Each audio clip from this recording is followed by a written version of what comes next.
আমার প্রিয় ছাত্রছাত্রীরা, আশা করি তোমরা সবাই ভালো আছো।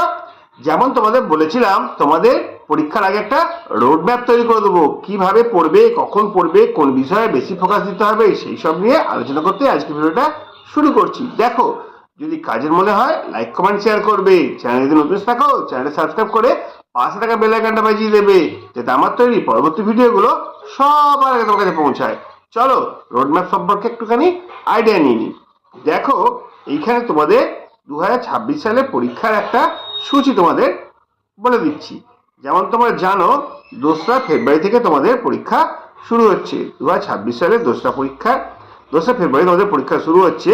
তোমাদের পরীক্ষার রুটিনটা তোমরা ভালো করে দেখে নাও। তোমাদের পরীক্ষার রুটিন বলে দেওয়া হচ্ছে।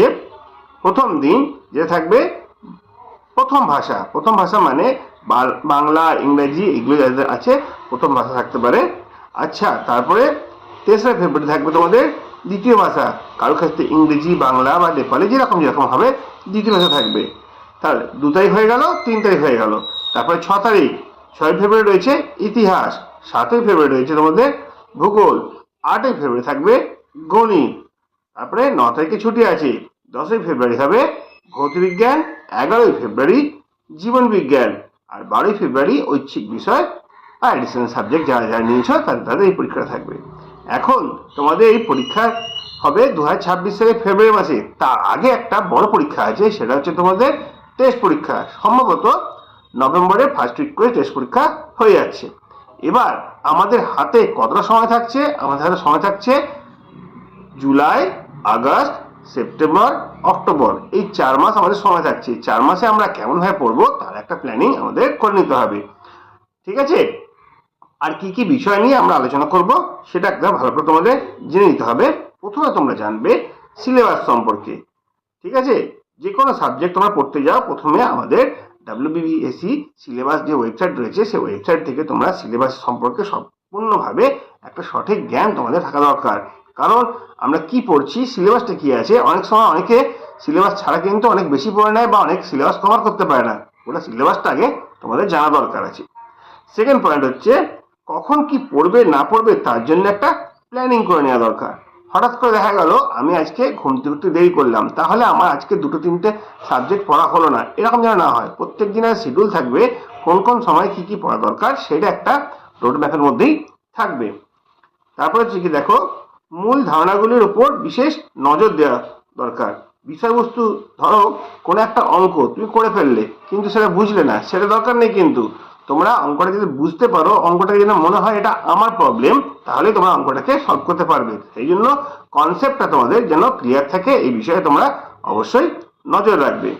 আর একটা ব্যাপার থাকছে, তোমাদের রেগুলার প্র্যাকটিস করতে হবে। নিয়মিত অনুশীলন না করলে কিন্তু তোমরা বিরাট কিছু জায়গায় পৌঁছতে পারবে না। জানো নিশ্চয়ই, রেগুলার প্র্যাকটিসের একটা বিরাট বড় দাম আছে।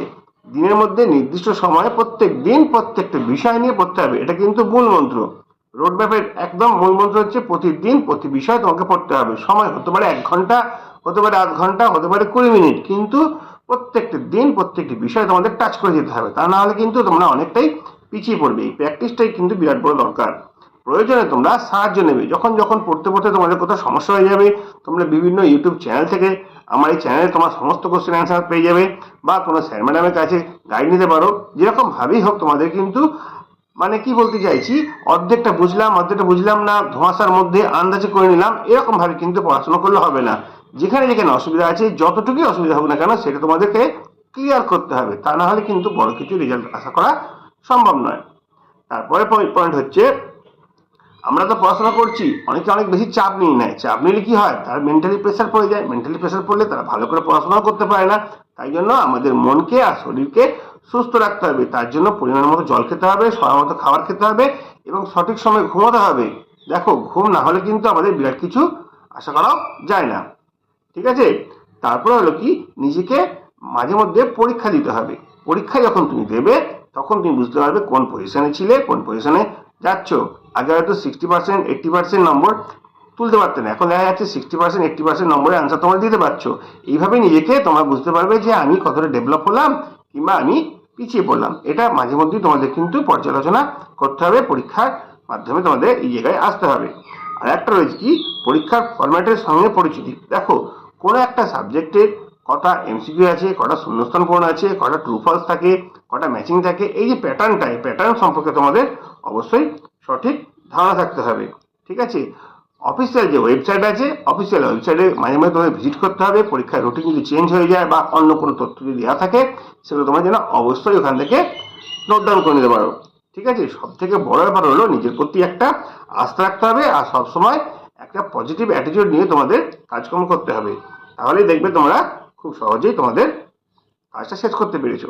আমাদের এই যে গণিতের বিষয় নিয়ে আলোচনা করছি, তোমাদের দেখো ক্লাস 10-এ মাধ্যমিকের সিলেবাসে টোটাল 26টা চ্যাপ্টার আছে। 26টা চ্যাপ্টারে দেখা যাচ্ছে 48টা সাব চ্যাপ্টার আছে, মানে 1A 1B 1C, ঠিক আছে, এরকম টাইপের অনেক চ্যাপ্টার রয়েছে। এরকম ভাবে দেখা যাচ্ছে আমরা যদি এই জুলাই, আগস্ট, সেপ্টেম্বর, অক্টোবর এই 4টে মাসে আমরা যদি 48টা চ্যাপ্টার কভার করতে হয়, মাসে তাহলে 12টা করে চ্যাপ্টার করতে হবে, 4×48, তাহলে সপ্তাহে আমাদের 3টে করে চ্যাপ্টার। দেখো এই ওয়েবসাইটে, এই ইউটিউব চ্যানেলে তোমাদের প্রত্যেক সপ্তাহে 3টে করে ভিডিও থাকবে। ভিডিওগুলো একটুখানি বড় বড় হবে, তোমরা মন দিয়ে দেখবে, একদম কনসেপ্টটা ক্লিয়ার করবে।